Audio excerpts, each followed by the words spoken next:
ಇಲ್ಲ ಆಯ್ತು, ಒಂದ್ ದಿವಸ ಊಟ ಕೊಟ್ಟು ಇದೇ ತರ ಇಬ್ರು ಕೂತ್ಕೊತೀವಿ. ಈಗ ಬಿಡು, ಅದು ವಿಚಾರ ಬಿಟ್ಬಿಟ್ಟು ಈ ಒಂದು ಯೋಜನೆಯನ್ನು ಸರ್ಕಾರ ಇಲಾಖೆ ಹಾಗೂ ಕೃಷಿ ಮಾರಾಟ ಇಲಾಖೆ, ತೋಟಗಾರಿಕಾ ಇಲಾಖೆ ಮೂರು ಒಂದು ಇಲಾಖೆಗಳ ಸಂಯೋಗದಲ್ಲಿ ನಾವು ಈ ಯೋಜನೆ ಅನುಷ್ಠಾನ ಮಾಡ್ತಾ ಇದ್ದೀವಿ. ಇದಕ್ಕಾಗಿ ಏನು ಬೆಳೆ ಸಮೀಕ್ಷೆಯಲ್ಲಿ ರೈತರು ಏನು ಅವರು FID ಮೂಲಕ ಮ್ಯಾಂಗೋ ಬೆಳೆದಿದ್ದಾರೆ, ಮಾವು ಬೆಳೆದಿದ್ದಾರೆ ಅಂತ ಬೆಳೆ ಸಮೀಕ್ಷೆ, ನಮ್ಮಲ್ಲಿನೇ ಒಂದು NAML ತಂತ್ರಾಂಶ, ಈ ಒಂದು ಯೋಜನೆಯಲ್ಲಿ ರಾಗಿ, ಜೋಳ, ಭತ್ತ, ತೊಗರಿ ಖರೀದಿ ಮಾಡಿದಾಗಲ್ಲ ಇದು ಒಂಥರ ಬೇರೆನೇ ಆದಂತ ಒಂದು ಸಿಸ್ಟಮ್.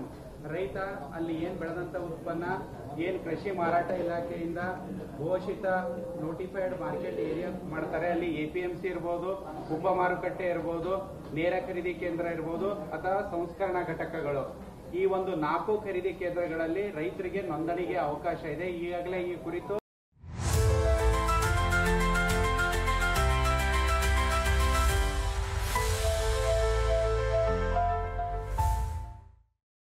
ಸಾಫ್ಟ್ವೇರ್ ಸಿದ್ಧಪಡಿಸಿದೀವಿ. ಆ ಒಂದು ಸಾಫ್ಟ್ವೇರ್ ಮೂಲಕ ರೈತ ಅವ್ರದ್ದು ಆಧಾರ್ ಕಾರ್ಡು ಅಥವಾ FID ನೀಡಿದಂತ ಸಂದರ್ಭದಲ್ಲಿ ಆಟೋಮೆಟಿಕ್ ಆಗಿ ಅವರ ಒಂದು ಸರ್ವೆ ನಂಬರ್ ಅಲ್ಲಿ ಏನು ಮ್ಯಾಂಗೋ ಮಾವು ಎಷ್ಟು ಬೆಳೆದಿದ್ದಾರೆ ಆ ಒಂದು ಡೇಟಾ ನಮಗೆ ಫೆಚ್ ಆಗುತ್ತೆ.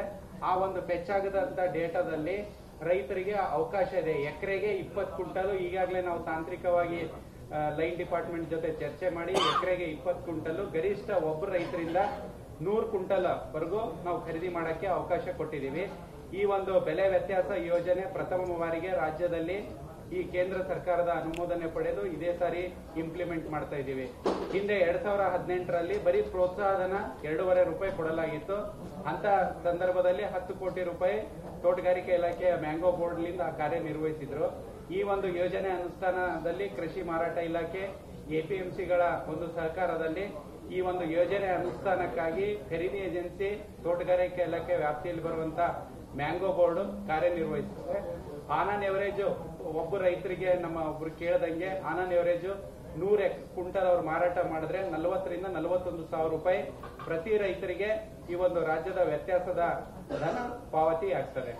ಅವರು ಜಿಲ್ಲಾ ಕೇಂದ್ರಕ್ಕೆ ಬರಬೇಕಲ್ಲ? ಇಲ್ಲ, ಎಲ್ಲೆಲ್ಲಿ APMC ನಾನು ಅದು ಕೇಳಿದೆ. ಪ್ರಥಮ ಹಂತದಲ್ಲಿ ಈ ಒಂದು ಏರಿಯಾ ಮುಂಚೆ ರಾಗಿ, ಜೋಳ, ಭತ್ತ ಆದ್ರೆ ಹೋಬಳಿ ಲೆವೆಲ್ ಅಲ್ಲಿ ಖರೀದಿ ಕೇಂದ್ರಗಳು ಇರ್ತಿದ್ವು. ಈ ಸೆಂಟ್ರಲ್ ಗವರ್ಮೆಂಟ್ ಇದು ಏನೇ ಒಂದು ಯೋಜನೆ ಅನುಷ್ಠಾನ ಮಾಡಬೇಕಾದ್ರೆ ಘೋಷಿತ notified agriculture produce market yard, sub yard, DPC, ಆಮೇಲೆ ಅದಕ್ಕೆ ಬೇಕಾದಂತ ಪ್ರೊಸೆಸಿಂಗ್ ಯೂನಿಟ್, ನಮ್ಮ ಕೃಷಿ ಮಾರಾಟ ಇಲಾಖೆ ನಿರ್ದೇಶಕರು ಈಗಾಗಲೇ ತೋಟಗಾರಿಕೆ ಇಲಾಖೆ ನಿರ್ದೇಶಕರು ಒಂದು 6 DPC ಸೆಂಟರ್ಗಳು ಪ್ರೊಸೆಸಿಂಗ್ ಯೂನಿಟ್ ಅವಕ್ಕೆ ನೋಟಿಫೈ ಮಾಡಿಕೊಡಿ ಅಂದ್ರೆ ರೈತ ಅಲ್ಲಿ ತಂದು ಆ ಘೋಷಿತ ಪ್ರದೇಶದ ಮಾರಾಟ ಮಾಡಿದ್ರೆ ಅವರಿಗೆ ಆ ತಾಲೂಕಾ ಹೋಬಳಿ ಹಂತದಲ್ಲಿನೂ ಮಾರಾಟ ಮಾಡಕ್ಕೆ ಅವಕಾಶ ಇರ್ತದೆ. FID ಅಲ್ಲಿ ಅವರದ್ದು ಬೆಳೆ ಸಮೀಕ್ಷೆಯಲ್ಲಿ ಆ ವರ್ಷ 24-25ನೇ ಸಾಲಿಗೆ ಮ್ಯಾಂಗೋ ಆರ್ಚರ್ಡ್ ಅಂತ ಅಲ್ಲಿ ಬರಬೇಕು.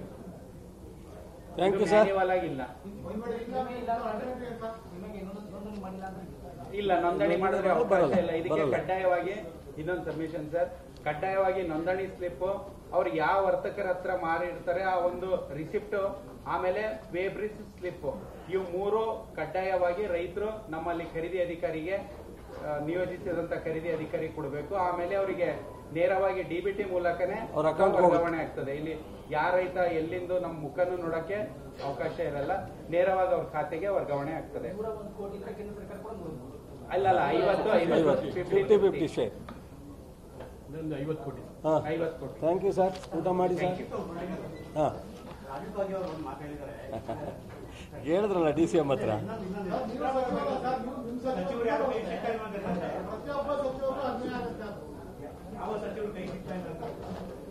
ನಮ್ಮ ಶಾಸಕರು ಹೇಳಿದ್ದಾರೆ ಅಂತ ಹೇಳಿದ್ರು. ಅದನ್ನು DCM ಅವರು CM ಕೂತ್ಕೊಂಡು ಅವರನ್ನು ಕರೆದು ಮಾತನಾಡ್ತಾರೆ. ಯಾರು ಮಂತ್ರಿಗಳಿಗೆ ಪರ್ಟಿಕ್ಯುಲರ್ ಆಗಿ ಅವ್ರು ನೇಮಿಸಿದ್ರೆ ಅವ್ರಿಗೆ ಸೂಚನೆಯನ್ನು ಮುಖ್ಯಮಂತ್ರಿಯವರು, ಅಧ್ಯಕ್ಷರು ಇಬ್ಬರು ಕೊಡ್ಲಿಕ್ಕೆ ಅವಕಾಶ ಇದೆ, ಕೊಡ್ತಾರೆ. ನಿಮ್ಗೆ ಹೆಂಗ ಅನಿಸ್ತದೆ? ಚಲುವರಾಯ ಸ್ವಾಮಿ ಕೈಗೆ ಸಿಗ್ತಾರೆ ಅನಿಸುತ್ತಾ? ಇಲ್ಲ ಅನಿಸುತ್ತೆ? ಅಲ್ಲ, ನೀವು ಹೇಳಿ. ಸಿಗುತ್ತೆ ಅಂದ್ರೆ ಓಕೆ.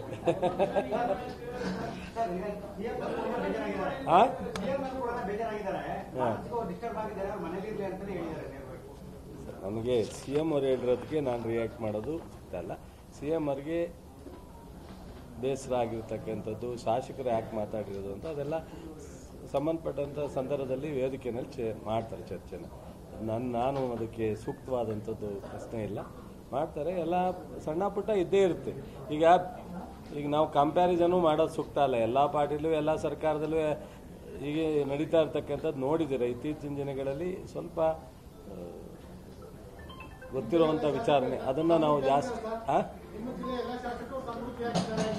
ನಾವೆಲ್ಲ ಈಗ ನಾನು ಉಸ್ತುವಾರಿಯಾಗಿ ಜಿಲ್ಲೆಗೆ ಸೀಮಿತ, ಇಲಾಖೆದು ಬಂದಾಗ ರಾಜ್ಯಕ್ಕೆ ಹೋಗುತ್ತೆ. ಅದರಿಂದ ಜಿಲ್ಲೆನಲ್ಲಿ ಸಮೃದ್ಧಿ ಸಮಾಧಾನ ಆಗಿದ್ಬಿಟ್ಟು ಆ ಕ್ಷಣಕ್ಕೆ ಸಾಕು ಅಂತ ಹೇಳಲ್ಲ.